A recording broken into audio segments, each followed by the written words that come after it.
This is Steve Gay filling in for Matt Hardy today. To all of you joining us on the line today, welcome to this edition of the TAM Guide Book Club. FHWA is proud to sponsor the TAM Guide Book Club in the TAM webinar series in cooperation with AASHTO. So we have arrived at our 8th and final book club meeting, and our topic today is strengthening how data supports your TAM program. Now, if you want to register for other TAM webinars or catch up on any of the past webinars or meetings of the TAM Guide Book Club, just visit the AASHTO TAM portal. That is the tam-portal.com and click TAM webinars under events in the main menu. And on Matt's behalf, and I know you've heard this before, I'll make one more plug for the TAM Guide. It's available at tamguide.com as well as from the AASHTO bookstore. You know, I think it's a valuable tool, especially as states are going to be starting development of the next TAMP. I know there's a lot of new staff on board. Great resource. And finally, if you have any questions at all during today's webinar, please use the webinar's chat feature where you'll have time for open discussion towards the end of the session today. Last week, we had some great presentations and discussion on the topic of investment strategies and multi-objective decision-making. I thought it was a great session. This week, we have another agenda that I'm excited to dive right into, the topic, strengthening how data supports your TAM program. As you know, data connects everything we do with asset management. The TAM Guide devotes a chapter to information and systems, but as we'll cover in today's topic introduction, TAM is fundamentally data-driven. And strong TAM data is crucial to successful TAM practice. You know, I know when we developed the first set of TAMs, you know, there wasn't that much pavement data, you know, with the new measure. There were quality issues. And from everything I hear, it's gotten a lot better. And across the board, having good data is important as we develop the TAMPs and tell a story that how do we manage our networks, which all leads to better decision-making. This session will help introduce you to the valuable material, the guide that can help advance your agency's approach to TAM data and information systems, and help if you're interested in enhancing how data supports your TAM program and TAM development. You know, I recommend, you know, if you haven't done it already, you're in the process of developing soon your new TAMP, is already talked to the pavement guys, the bridge guys, and, you know, and others in the agency that are providing important information for the TAMP. Do you have the data? Is the quality there? Are there other things you need before it's too late? Our agenda today, we'll hear from TAM practitioners who will share their perspectives on strengthening TAM data. And I'm looking forward to hearing from many of you on this line who are using the TAM Guide to support strong asset management. I think you're going to enjoy today's session, and I hope we'll learn a lot this afternoon. And finally, I really hope that you will join us in the future for our regularly scheduled bi-monthly TAM webinar series. And now I'm going to turn it to Will Duke of Spy Pond Partners, who's going to lead us through our agenda and objectives for today's session. Will? Thanks, Steve. I really appreciate that introduction. You know, as you introduced, we really have a great agenda here for you today. We're going to start off with some polling just to sort of gauge the temperature of the room and the community around how we're using data in our TAM programs currently, and maybe some challenges that we're facing.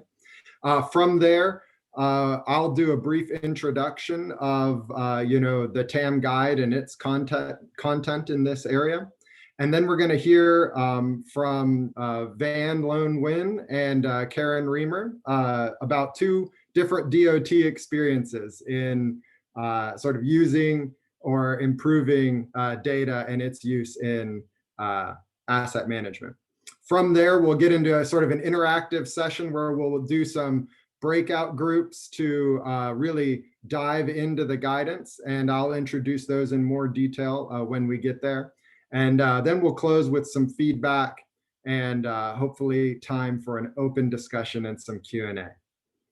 So with that, let's dive into the polls. So for the polling I have up on the screen, please go to menti.com and then use the code here to answer the questions that we've offered. It's just 3 short questions, shouldn't take any time. And again, you can go to www.menti.com and use the 8-digit code to access our survey. So it looks like some people are already getting there and are beginning to respond to our first question, which is what types of asset inventory data does your agency collect? You'll see we've kind of put up there a range of potential data, above and beyond some of those traditional assets. Let's see here. Looks like that people are logging in and the responses are coming. Looks like most individuals are collecting some of those traffic assets. That's going to pair well with one of our presentations today. But it looks like we've got across the board signs, traffic signals, guardrail as some of our top, maybe second tier assets where we're collecting inventory. Also ancillary structures. And highway lighting, and then some miscellaneous others. So, as you can see, there's a wide range of assets, and there's not really a consistent sort of practice in whether we collect even base inventories of all these assets. So moving on to our next question. Here you can, our second question is, does your agency have an integrated TAM system for managing information about multiple types of assets? So, a lot of folks may have more siloed systems. So we're really interested to see, are people starting to have these integrated enterprise asset management systems? It looks like it's kind of even around the board, with about a third of individual respondents saying yes, they do have these types of systems. Another third considering their implementation, and then maybe a final third that are not really actively considering that right now, but maybe even a little more than a third that are or are in the process of implementing one. So that's really encouraging. That's really encouraging. And I did want to say, feel free to use the comment to add questions or context here. We'll capture those as we move along. Okay. And then question 3. What are some of your biggest challenges? Data management is a really tricky subject, and it's very technical, but it also has big organizational implications, technology implications. So you can see here that the implementation costs and time seem to be a big one, whether that's in the technology implementation, data collection costs. But the other items such as data quality certainly are on people's minds. And then the workforce aspects seem to be significant as well. So very, it looks like it's the data collection cost though that's the greatest in terms of the greatest challenge. We just can't get a hold of all the information we want. And I think that's going to be something that the TAM guide can help you with, figuring out how to properly scope your collection so that you're able to do so efficiently and effectively and make the most value of the data that you are collecting or are able to collect with your limited budgets.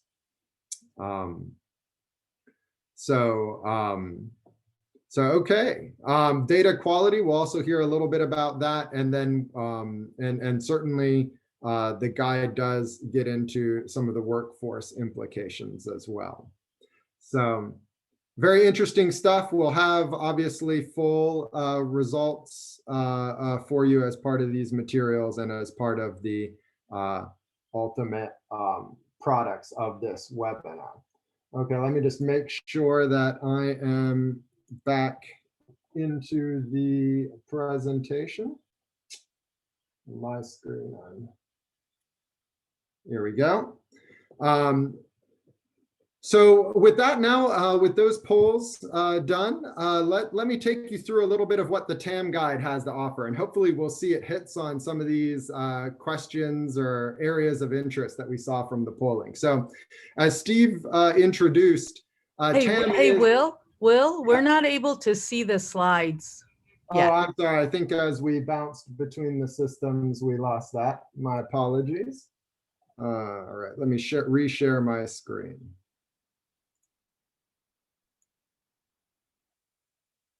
All righty, folks. Hopefully now we can see it. There we go. So as I was saying, TAM is, and really as Steve introduced, TAM is a data-driven activity. And the TAM guide recognizes that. As he mentioned, there's a whole chapter dedicated to it, and we're going to be going through a lot of some examples of the content that you can find in there. But in the framework, you see that information and systems is shown off to the side, and that it really contributes to all those primary TAM related functions. So among those, just consider how important your data is to developing a credible TAMP or a credible TAM strategy, and whether you'd be able to do that without, good inventory, performance, information, and forecasts. Similarly, how credible would be your needs assessments or your resource allocations without information like that, or the results of your life cycle planning analysis, right? Or consider, the usefulness of your performance measures and your performance management programs and targets and goals if you're not able to give the people making the decisions, up-to-date information that's accessible and useful, perhaps through things like dynamic dashboards and the like. So, what this all boils down to is that in order to meet the, growing demands on your transportation agency TAM programs, you really need data. It's an essential part of every program these days. And it's essential in meeting the sort of expectations of the public to be transparent, accountable, and a good steward of your public resources. So as we mentioned, the chapter 7 is where you're going to find the bulk of the data and information related guidance in the TAM guide. And actually it hits on 4 key areas. There's TAM data integration, there's collecting asset data, sharing, reporting, and visualizing that data, and then governing and managing that data. And we're gonna kind of dive through some introductory materials of each of those areas here today.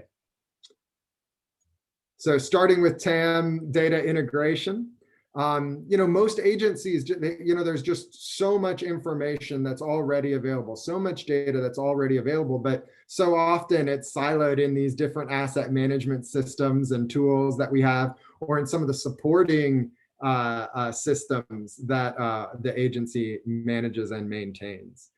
So integrating this information is what's essential to making the most out of what you already have, and the guide gives us a couple simple steps that we can follow to help us do that best, right? And it starts with having a good plan. And the guide offers us, that we need to start with the questions we want to answer and take stock of what's available and really focus in on what are the mechanisms that you're going to use to stitch your data together. Are there going to be certain key fields or unique identifiers that are going to pull your information together in an integrated way? Are you going to have to perform some sort of, linear referencing sort of processing or geo-processing? Is there temporal components to it? So there's all sorts of questions that you need to think through even before you start these integration efforts. So often we're so excited to get into the technical work, that we can just jump right in and forget to do the planning in advance. And so that's a really critical starting point that the guide offers us, before then giving us a whole lot more to work on from there. But I won't have time to go through all of that, so I'll just leave you with that starting point here today. Then there's the collection of asset data. This obviously is something that was top of everyone's mind when we asked our polling questions. You know, and those costs, they can be significant. And you know, with all these modern techniques to collect, new techniques to collect information, we can also we can become overambitious and even overwhelm ourselves with our data collection. So the guide, again, really gives us a way to plan for that, and encourages us to think about, you know, only collect what you really need and when you need it. You know, that's a great way to manage your costs. It's also you know, important to think about, it's not just the upfront costs. You know, how are you going to maintain this data so it remains useful and trusted and credible, right?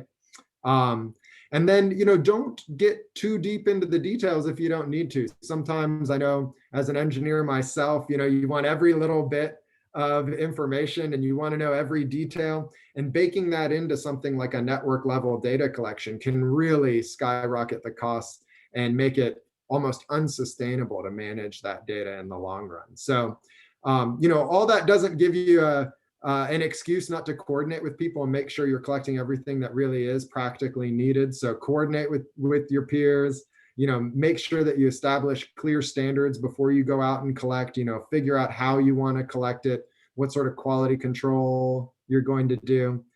Consider contracting, you know, you don't have to do it all yourself. And then, you know, if you are responsible for the collection, make sure your staff are trained and make sure you're monitoring that process as you execute. So there's a whole lot more in the guide on this, but I think this is just the tip of the iceberg for you. The third area of emphasis in the guide is asset data sharing, reporting, visualizations. You know, converting all this information we have in, you know, data we have into meaningful information is the real trick of the trade, right? And nowadays there's just so many tools out there available to us, and I really hope that we'll be able to hear a little bit from our DOT speakers about some of their approaches in doing this. But you know, we're gonna when you're doing this, you really have to consider who's your audience, right? Are you working to present information to a subject matter expert within your own agency, somebody who really knows this stuff? Or are you working maybe with a manager or an executive and trying to communicate at that level? Or possibly you're trying to share information with the public. Obviously, these users have very different needs in the way you present information. Consider all the options out there. Do you want it to be real time or on request? Do you want the data to be accessed live through the web, or, you know, something that you have to download? You know, there's all sorts of different visualization techniques. Do we want to have maps? Do we want to have infographics? Do we want to have simple charting and reporting? All of this is going to be essential, and you're going to have different answers depending on your motivation. So thinking about this up front is really critical in choosing the right tools and selecting the right approach. And then once you've done that, making sure you have a sustainable way to publish this. You know, how are you going to maintain quality? How are you going to properly communicate what's found in these by providing, you know, supporting documentation or metadata? So the guide really focuses us on these questions and offers us some of these different techniques that are available. And then there are, you know, I just want to say that there's a whole bunch of other important aspects to this that are beyond the technical. You have to really govern and manage your data in order for it to have sustaining value for your organization. So the guide, you know, really helps us see that you got to think about what are those key decision points that you need to manage. Where are the places where governance is really needed?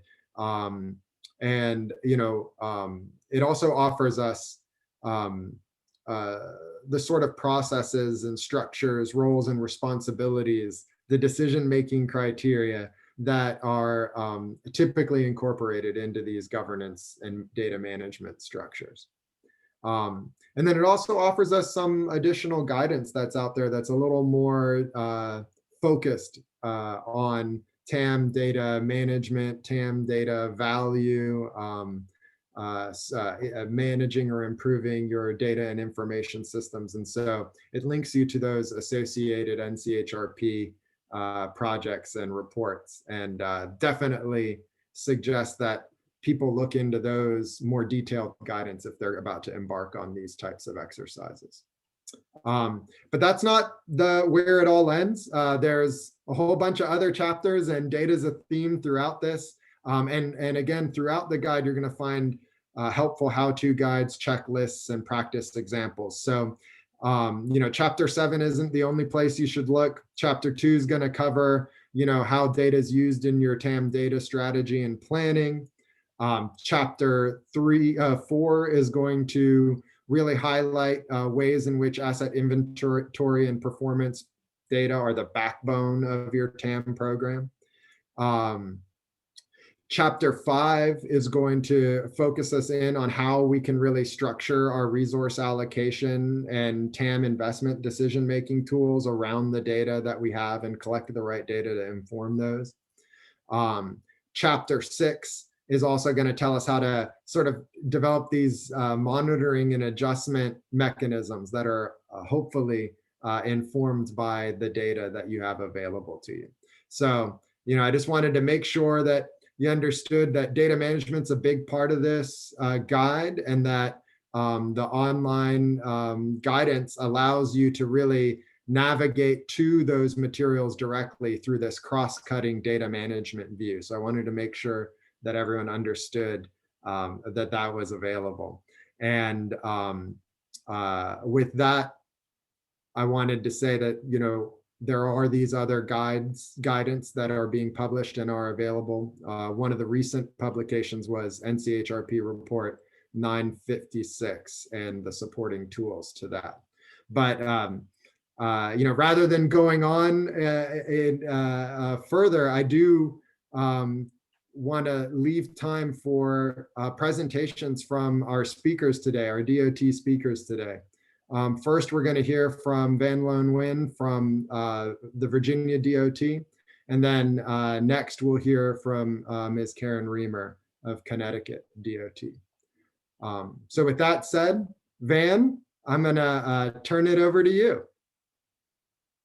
Thank you, Will. That was a really excellent summary of what the guide's providing, and I'm excited to look into it a little bit further.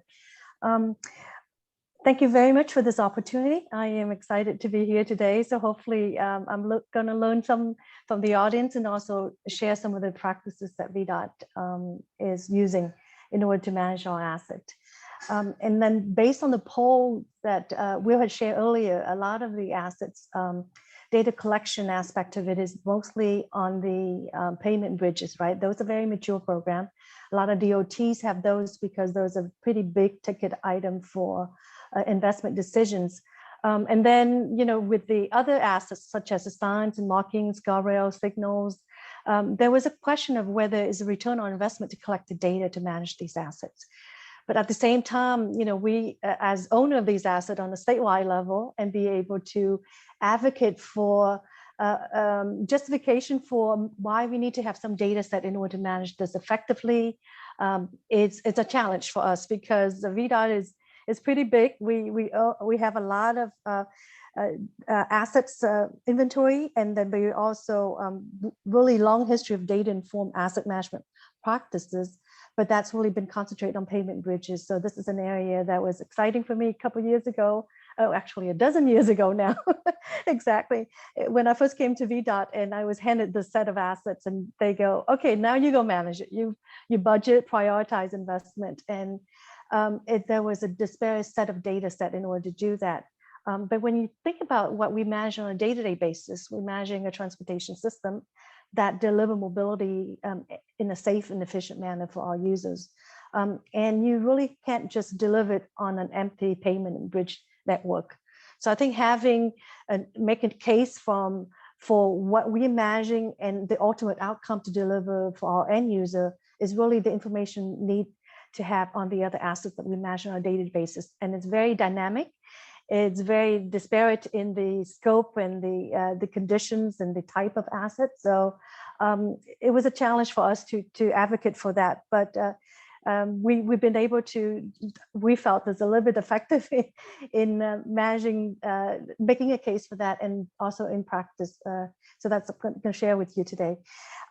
So based on this is what we're sharing is really the vision for, the mission for VDOT is really keep Virginia moving safely and efficiently. And within the operations vision, we have the goals of safety, mobility, statewide alignment, and infrastructure system management. And this is a little bit more holistically looking at what we are imagining as a system and those are components of the assets. And then what is our ultimate goal, which is safety and mobility of the end user with that. So, so in order to make a case for the investment side of the house, what we manage it and why we're managing it, we need to link everything back to these higher level objectives that as a system owner, we are charged with making sure that we manage it cost effectively, efficiently, and safely.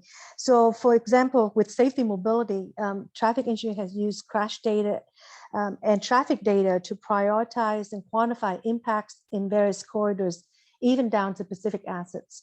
So for sourcing these data and then using geoprocessing tools to associate these with the traffic asset inventory and the condition data had allowed our central office to target district investment level where they matter the most. One example is our paving schedule. So a lot of time when you pave these corridors, you know, we federalize a lot of our paving activity actually. So there's a requirement to bring certain safety asset up to standards. So guardrail is a big component of that. And the target investment approach initially was wherever you pave, you improve guardrail, whether that is the most deficient and the most non-functional asset or segments of guardrail on our network, it's another matter. Just because you pave it, you really need to invest that.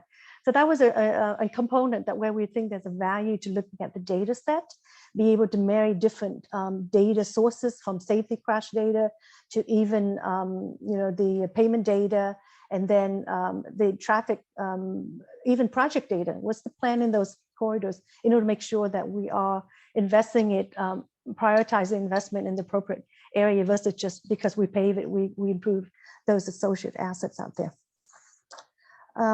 Next slide, please. So many of the TAMS guide data related to the traffic asset program, we've touched on in these areas, and Will had walked through several of those components of it. So we look at strategy and planning. So there's district data set need to be consolidated into a single statewide inventory and data model. When we first started out, VDOT has 9 different separate districts. They are essentially autonomous, managing their own pavement bridges to the traffic asset data.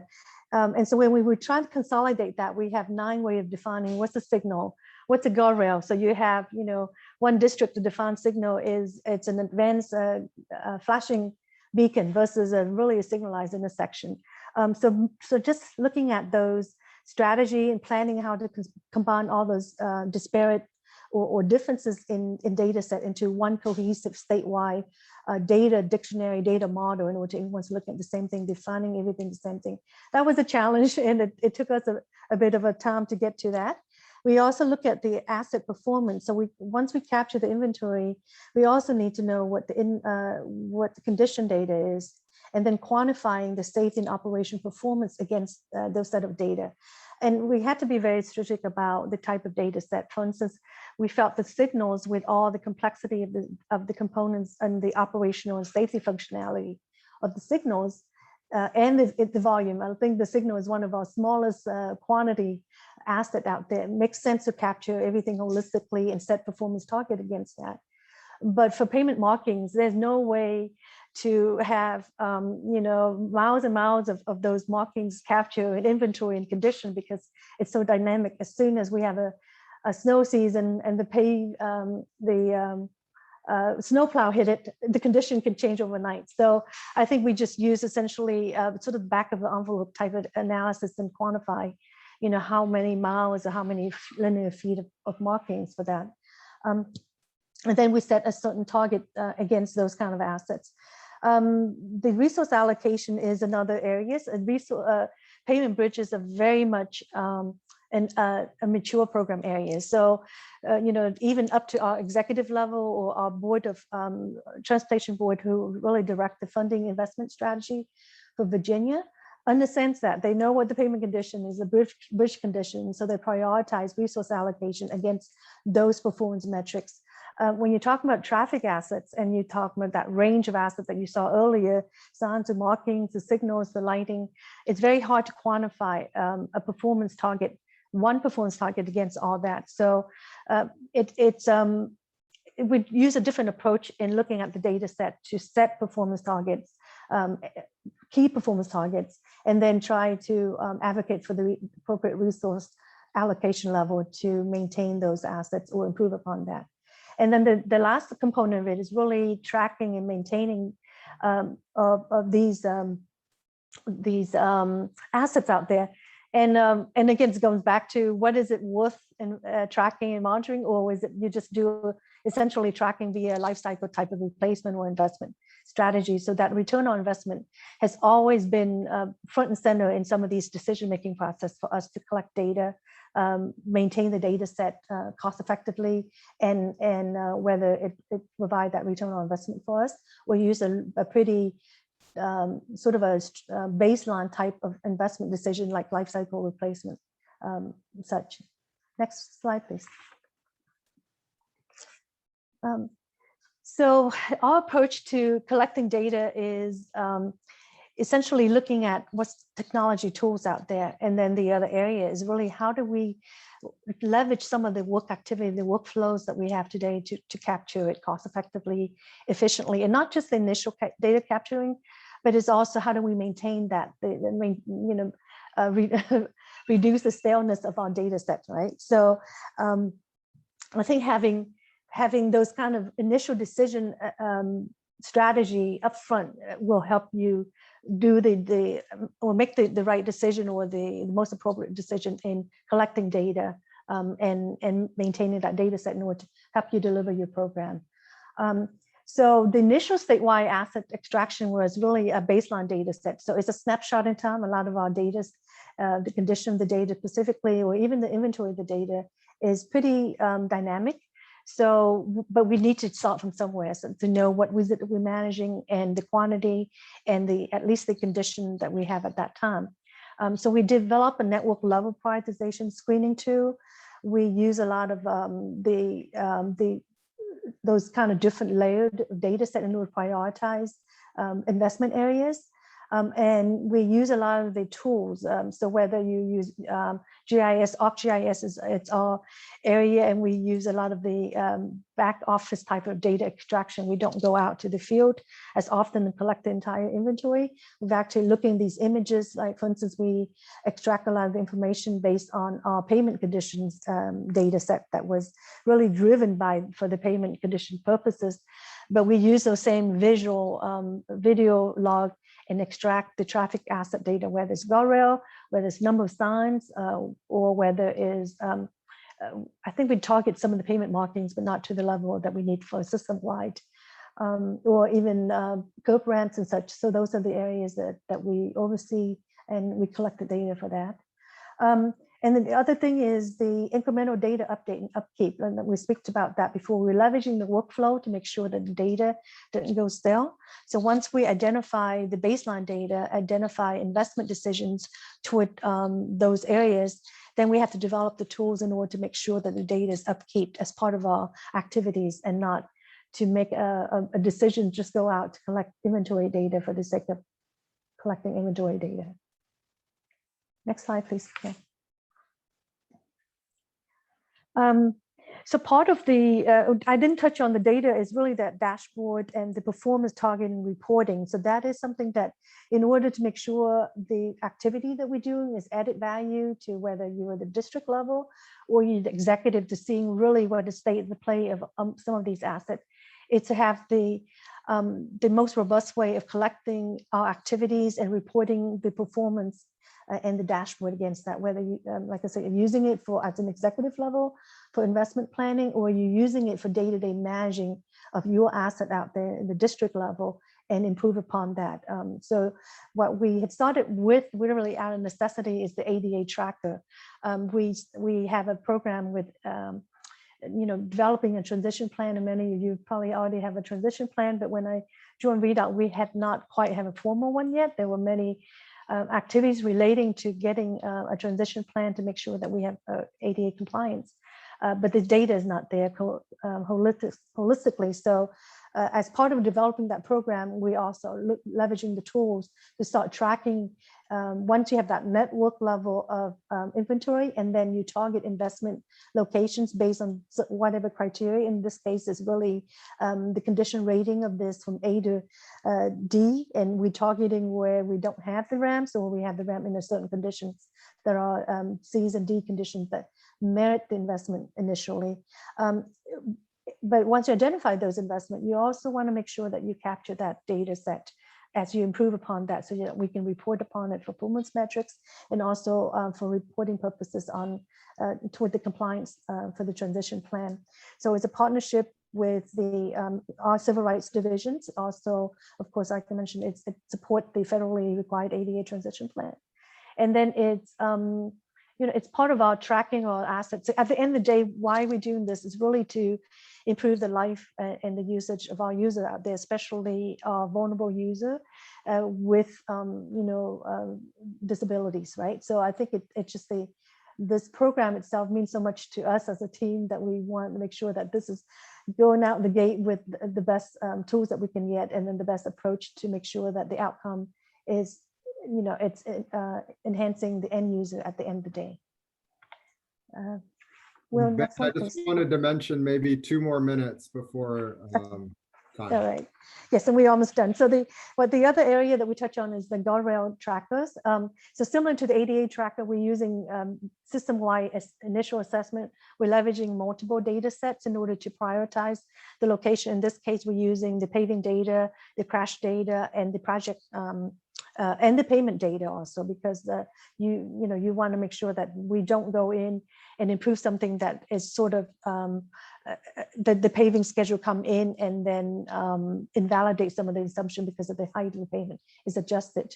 But what we also found is that we don't just do an investment decision and walk away. We need to support the entire program process, where once the district are delivering this, tracking it, tracking from an installation to the budgetary aspect of it, and then training for even the assessment of that.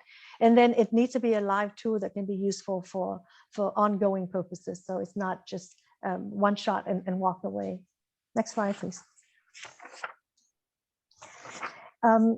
So the lessons learned for us is really that you don't, a lot of time when we want to wait for the big enterprise AMS system, the asset management system to be deployed, is very challenging.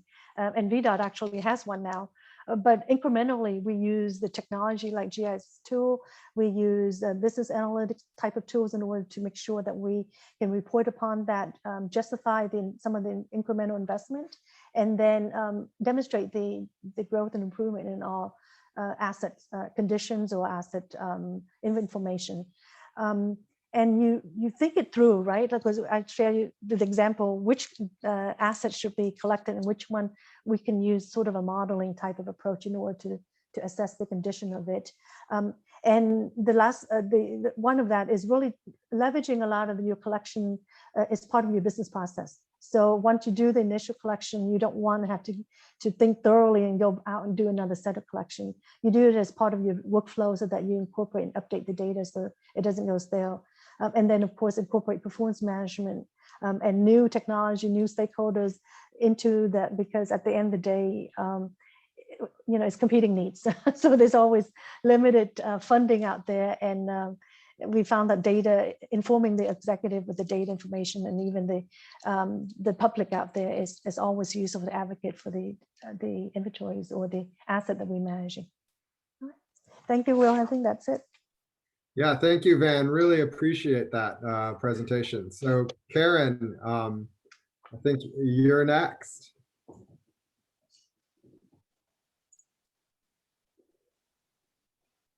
You'll just have to unmute. Sorry. Thank you. Yep. It brought up a little message. Share.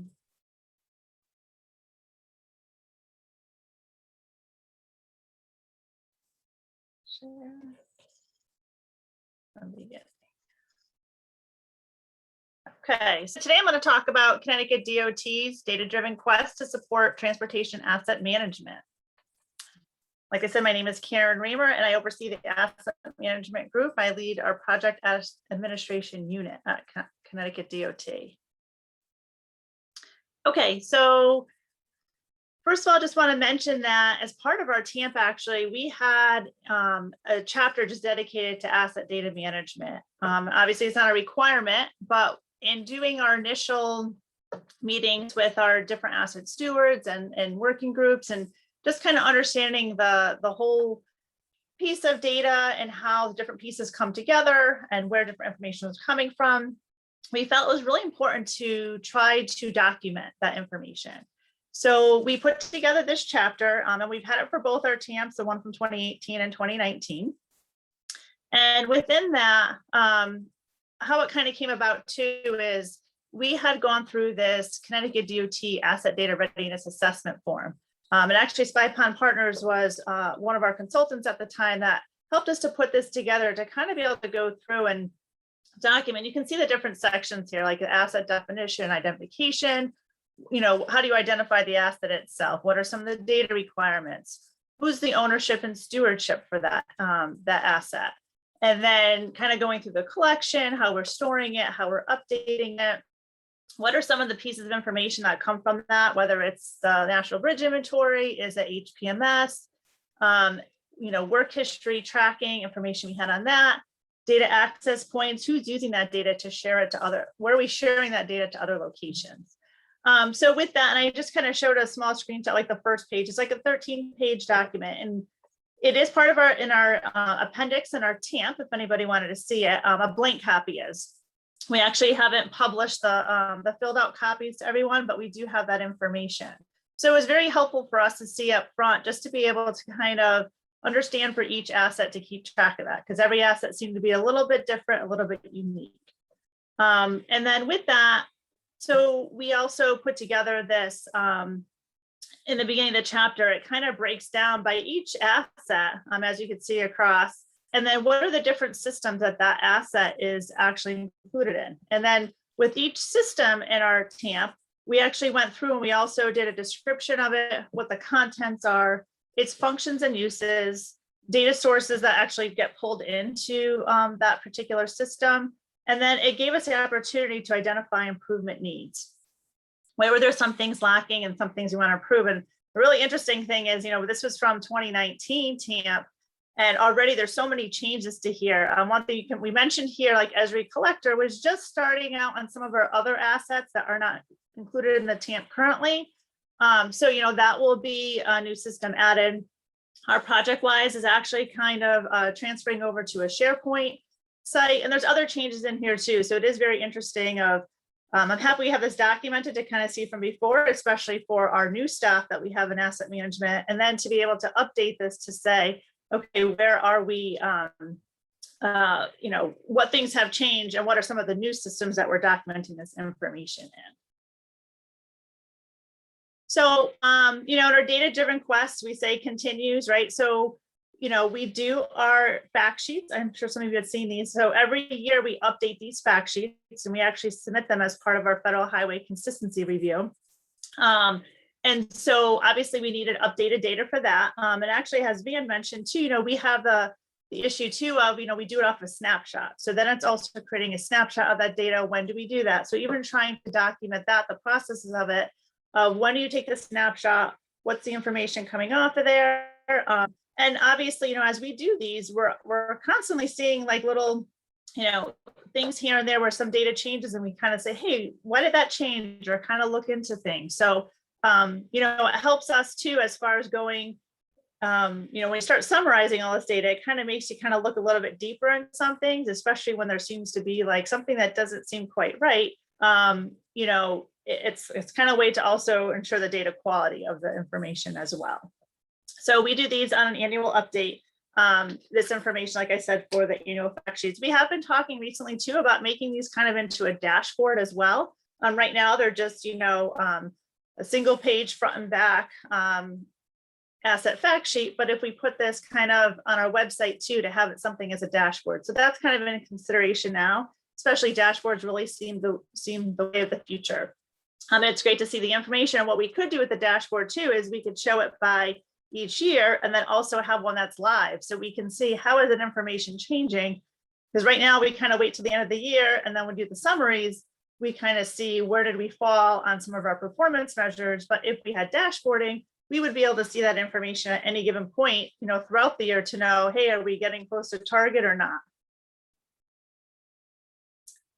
So another thing too, just to kind of mention, besides updating the asset inventory, capturing our assets in the capital program and our capital program enhancements.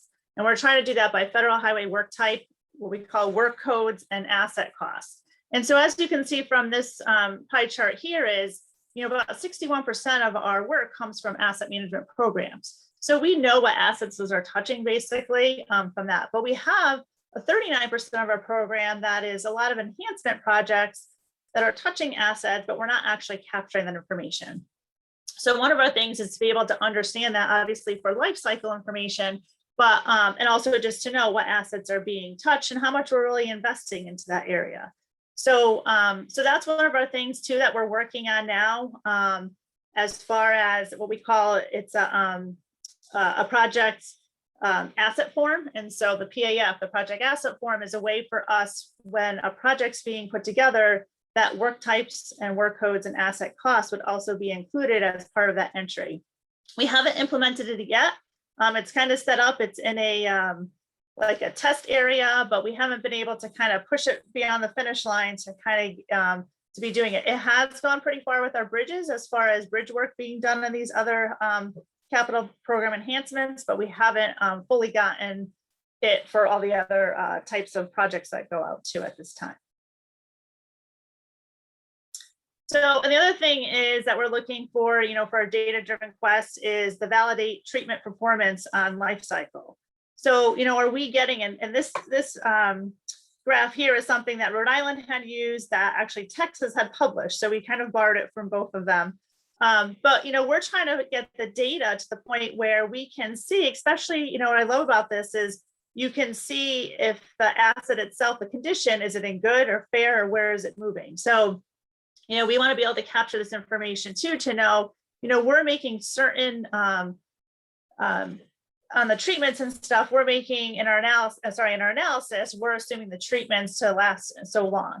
And are we getting the life out of those treatments that we're expecting? So if we can start kind of doing something where we're kind of plotting it and graphing it out, we'll be able to know that, to kind of validate that, to know that, yeah, we're good there, or hey, we're way off. We're assuming that this particular joint, we'll get 7 years out of it, but we're only getting 3 years out of these particular joints. But, for a bridge joint or a certain type of pavement treatment, are we, on our ultra thin bond overlays, are we getting the full amount that we're assuming that we're getting with our analysis? So these are some of the areas that we're kind of looking to capture information. And one of the things is even on that project asset form, we're hoping that now we'll have it documented to know what treatment was done when, and then to be able to understand, by comparing against condition, to know, did we get the life out of it?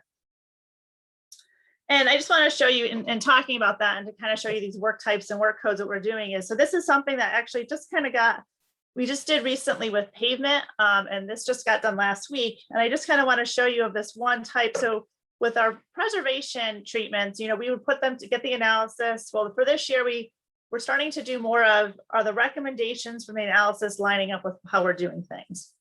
So we're really trying to validate some of those recommendations.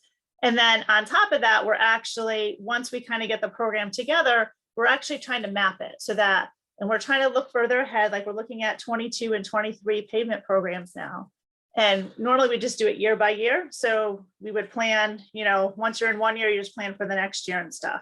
So we're trying to get a little bit more ahead of things and to have these on a map. So one thing I want to show is this was one of the treatments that we just did, one of the projects that went out. So it's the project information. So we put this together. It's kind of giving the improvement type, some description, justification. We're putting our justification. It's for our to meet our goals for the TAMP.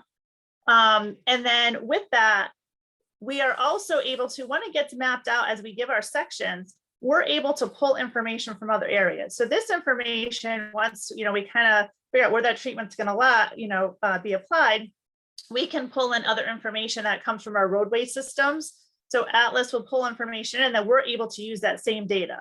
So it gives us things, especially for the funding when we're trying to put things in. I mean, some of this we already know the funding and stuff, but it does give us like the MPO information. It tells us, the urbanized area, some of the stuff that they need for on the financial side. But we're able to pull some of this summary information in. And then on top of it, it also, when we put it on there, it's actually pulling the other assets that are within those limits. So it's pulling, these are bridges that we have, and bridges, like I said, is one of the first ones that we're trying to put out for, to collect additional information on, but it's able to give us and to tell us, like, this is work that's been completed. You'll see here's a work type here that we're using this replacement code to match up with the federal highway. And then these work codes are our own Connecticut DOT, that this one tells us it's a full replacement for this structure. But it's also telling us other projects that are out there too. So wherever a bridge is tagged another project, it's going to pull that information for us to see where conflicts are occurring or things that we need to work around. It's also doing it for traffic signals. Traffic signals isn't necessarily putting the work type and work codes in yet. We're trying to still get there, but at least it's identifying, and this had a lot more signals that were in the area, but to identify, or once again, if there's another project here, like this has an estimated completion of November of this year. So with this going out in 22 or 23, we want to have a conflict board, but it just provides a lot of information to pull it together into one thing. So that whole data integration is very important, even for planning things here, for other treatments to go out. And it gives the designers a bunch of information up front to say, hey, these are all the assets that you're involved with, and here are some of the basic information that we can tell you about them. So I also just wanted to, and going down the bullets here, another thing that we're looking at is to monitor our financials too for the data. And we can also use kind of what I showed that other form just there is as, because that form also, there's another piece that pulls in information from, our financial information, our stuff from site manager as far as construction, but it'll tell us also, besides on where things are for construction completion and things like that, we put these placeholders in Connecticut DOT. We started doing that a few years ago with the TAMP. And so just to make sure that a certain amount of money that we're assuming that is needed as our current funding, that we're making sure that gets put in the capital plan. And then as projects get assigned to it, money comes off of that, the overall placeholder. And we're trying to get better with that because as project costs move around, the placeholder doesn't always get updated. So those are some areas too, that to kind of make sure that we've had some where the asset hasn't actually spent all their project money. We want to really make sure that they do, because we put this money aside and put it just for static and repair. We want to make sure that we can get fully the work done that we're able to. And then the last thing is, this has been a challenge for us for a while now, is capturing the maintenance work by an asset ID and also cost as well. Because there you have your equipment, your labor, your material costs. So we've been working on this for some time now. We're not at a point yet to, we've had different data systems come in to kind of go over what they offer. We're kind of stuck in a little bit of funding and things like that right now, but and even to get maintenance, right? Because they have a full workload, and for them, it's hard to add additional information on. So we're trying to find ways of maybe using through Esri, how we can kind of pull the same thing, pull some of those assets behind the scenes, and for them to kind of do more of a tagging thing than having to go find out what's the asset ID. But it would give us a lot of information to know, because we're kind of missing that gap too, as far as, hey, maintenance is doing work. Obviously we didn't get the full life on some of the things. We may not have gotten the full life cycle on a previous treatment, but we don't know that that's happening in some cases on that particular asset. We know where it's happening, we just don't know exactly where. So that's one of the things that we're really trying to look to capture, and I think that'll really help going forward. So that's it. That's all I wanted to share. So thank you very much. Thank you, Karen, for an excellent presentation and a lot of exciting stuff going on in Connecticut. And thank you again to Van for her presentation as well. This kind of brings us to the breakout sessions.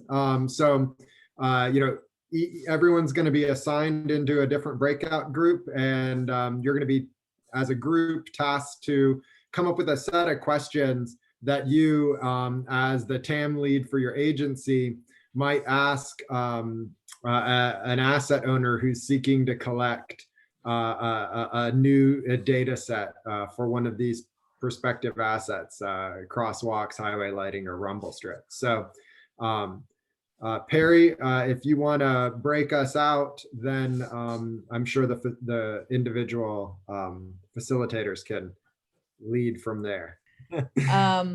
Well, I think that in the interest of time, rather than doing the report outs by group, maybe what would be more interesting is to have everyone kind of share, you know, what did you learn from your breakout, and what is an important thing that you want to share because you saw an insight or something that you feel is needed that's not there. I mean, that's something we're trying to collect.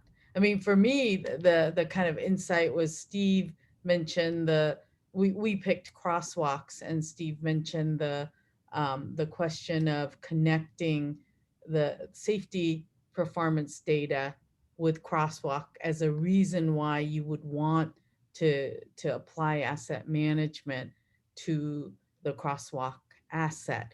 And it made me think about the why you would want to pursue an asset management strategy for your asset, and versus I was looking at it much more from a what do you need? You know, what are the questions that you would ask to mechanically get the data you need to have that asset in the program. So that was my aha. Others? I think we did talk about that in group number 6.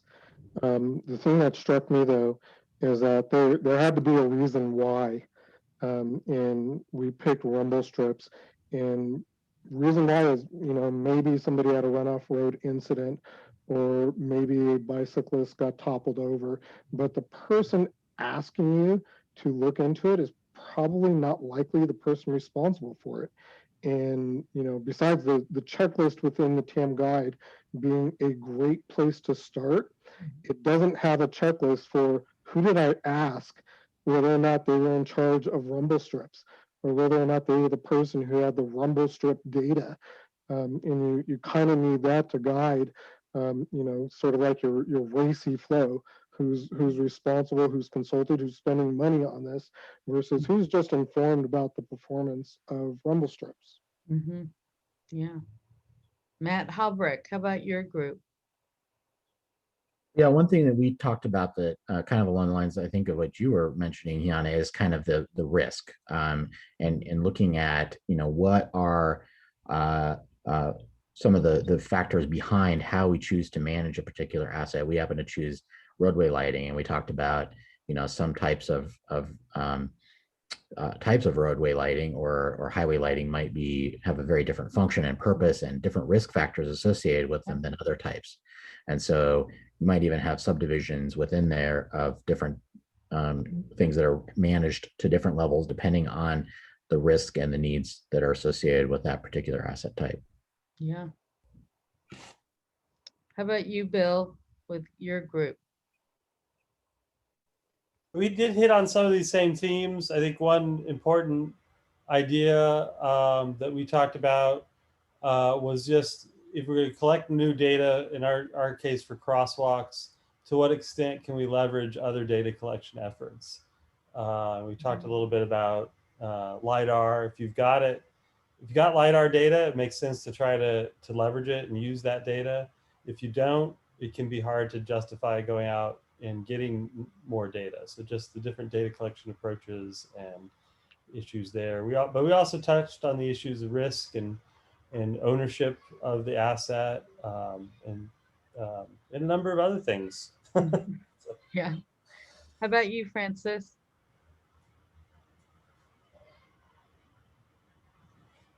Francis, you're on mute, I believe. I'm sorry. What hasn't been mentioned so far is that just the first obvious questions of how much are we spending to maintain this asset, just as kind of an initial screening question. we picked highway lighting, but then we talked in a very generic way on the different questions. But I think one observation is the readiness checklist was really comprehensive and good, but I think it almost deals with two parts of the decision process, the go, no go, is it worth collecting data? But then once you've decided, then it kind of asks a bunch of questions like, is this a point asset or a linear asset, that gets much more into kind of scoping and making sure you're ready to design your data collection appropriately. Great. Steve, what were your observations as you think about the quest we just had? No, what was really nice was a list of questions that the asset management guide had. And, obviously me with my federal highway hat on, I'm going to think of the TAMP. And it said, who are the owners? So if you're doing this for the NHS, how are you going to coordinate all this? How's it all going to come together? And you started off, perfectly in our little group. Do you have an inventory? And I'm going to ask, well, what condition is it in? And looking at the risk side, it's when an agency has limited resources and you don't not uncertain on what assets you're going to include, I believe the guide asked a lot of important questions that need to be answered so you can prioritize. Do I include rumble strips, crosswalks, or lighting? And then what data do you need to move ahead? So I thought that was a very good tool. Well, one thing that came to my mind as you were all reporting out on your discussions is maybe in the enhancements to the guide, one of the things to hone in on more is this question of the why, and it may lead you to looking at how you would relate your safety plans and your freight plans, the required plans, against the various asset types, and how you would define the why better to motivate you to integrate these assets into your program. All right, so this is our last webinar of the TAM Book Club series. I hope all of those of you who've come to many of these sessions feel much more comfortable looking at the TAM guide and using it as a resource. That was the intent behind it. And we'll be scheduling the next webinar 2 months from now. And so if people have suggestions, please let us know. And I'm going to turn it back to you, Steve, for just final words and closing out this book club, since it was your idea. Oh, thank you so much.